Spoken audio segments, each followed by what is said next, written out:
Hello guys. एक हफ्ते पहले स्टीफन ने बहुत अजीब बर्ताव करना शुरू कर दिया। वो बहुत एक्टिव था और लगातार पिंजरे से भागने की कोशिश करता था। हालांकि सिर्फ ये एक अजीब बात नहीं थी, किसी वजह से उसका पेट बहुत तेजी से बढ़ने लगा। हे भगवान, हम उम्मीद करते हैं कि उसके पेट के अंदर ट्यूमर नहीं होगा। अगले दिन हम वेट के पास गए। उन्होंने स्टीफन की जांच की, अल्ट्रासाउंड स्कैन किया और कहा कि स्टीफन प्रेग्नेंट है। क्या ये कैसे मुमकिन है?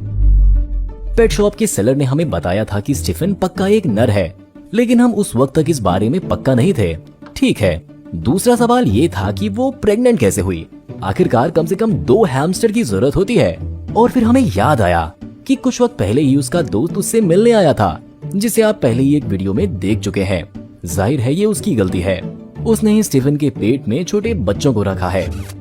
खैर, अब हमें जन्म के लिए तैयार होना था और स्टीफन के लिए सबसे अच्छे हालात बनाने थे ताकि बच्चे जिंदा और हेल्दी पैदा हों।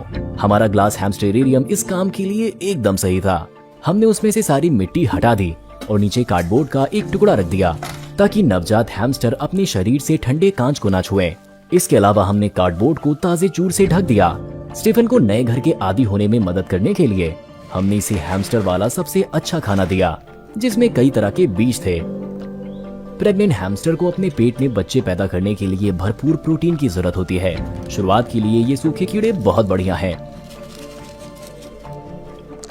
स्टीफन के अंदर की आवाज ने कुदरती तौर पर इसे घोंसला बनाने का ऑर्डर दिया।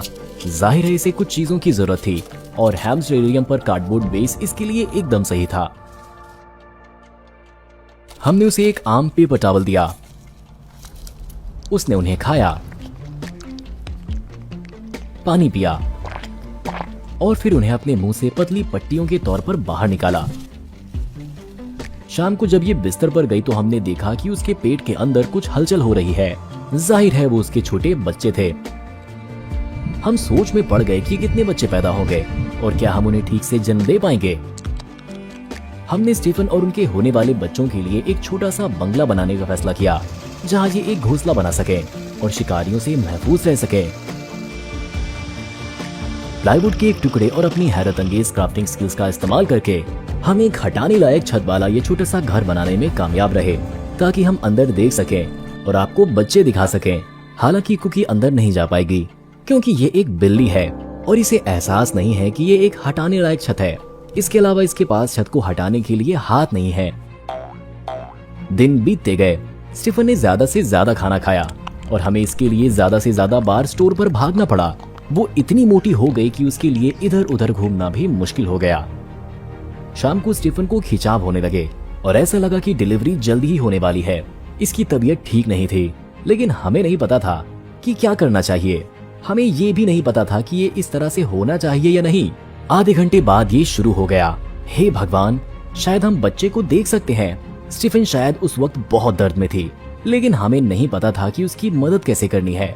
जाहिर है हम YouTube पर पूरा प्रोसेस नहीं दिखा सकते, पहले से ही बहुत देर हो चुकी थी। इसीलिए हमने स्टीफन को सुबह तक आराम करने देने का फैसला किया।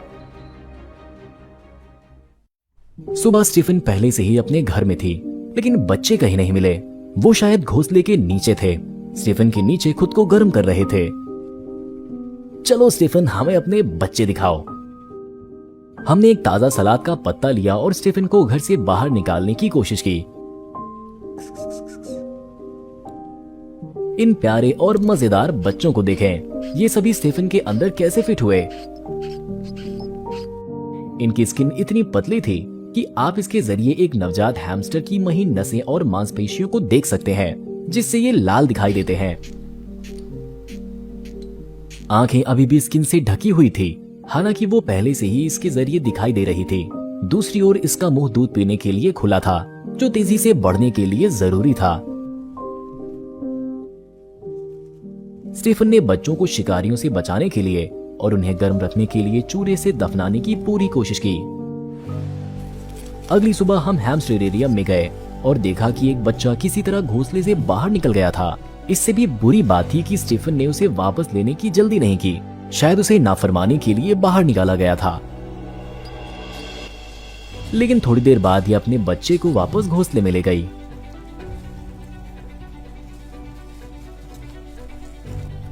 घर में देखते हुए हमें एहसास हुआ कि परेशानियां अभी खत्म नहीं हुई थी, क्योंकि वहाँ 5 के बजाय सिर्फ 4 बच्चे थे।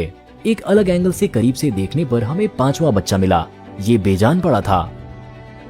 पता नहीं ऐसा क्यों हुआ, लेकिन स्टीफन के पास अब सिर्फ 4 बच्चे थे और ये पक्का नहीं था कि ये जिंदा रह पाएंगे या नहीं। स्टीफन को बहुत सारा दूध बनाना पड़ता है, जिसके लिए प्रोटीन की जरूरत होती है। अंडे का सफेद हिस्सा इसका एक बढ़िया सोर्स है, क्योंकि ये सच में प्रोटीन से बना होता है। इसीलिए हमने इस पोषक तत्व की सप्लाई को फिर से भरने और बच्चों को हेल्दी बढ़ने में मदद करने के लिए उसके लिए एक अंडा पकाया। ये महसूस करते हुए स्टीफन ने खुशी खुशी से इस सफेद चीज को खा लिया। लेकिन फिर एक और समस्या खड़ी हो गई। स्टीफन छेद को और भी गहरा करने की कोशिश में लगातार चूरा खोद रही थी और कांच तक पहुंच गई। इस तरह बच्चों को नंगे कांच पर लेटने के लिए मजबूर होना पड़ा, जो काफी ठंडा था और जल्दी से उनके शरीर से गर्मी छीन लेता था।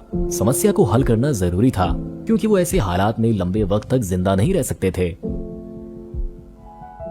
तभी हमें याद आया कि चीनियों ने कई साल पहले हमें एक्वेरियम के लिए ये इलेक्ट्रिक हीटिंग फिल्म भेजी थी।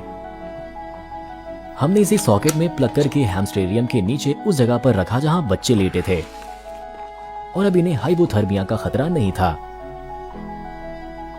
हर सुबह स्टीफन की सुबह एक अलग तरह के नाश्ते के बुफे के साथ शुरू होती थी और जब ये खाने में बिजी होती थी तो हमें बच्चों को देखने और उन्हें घोंसले से बाहर निकालने का मौका भी मिलता था।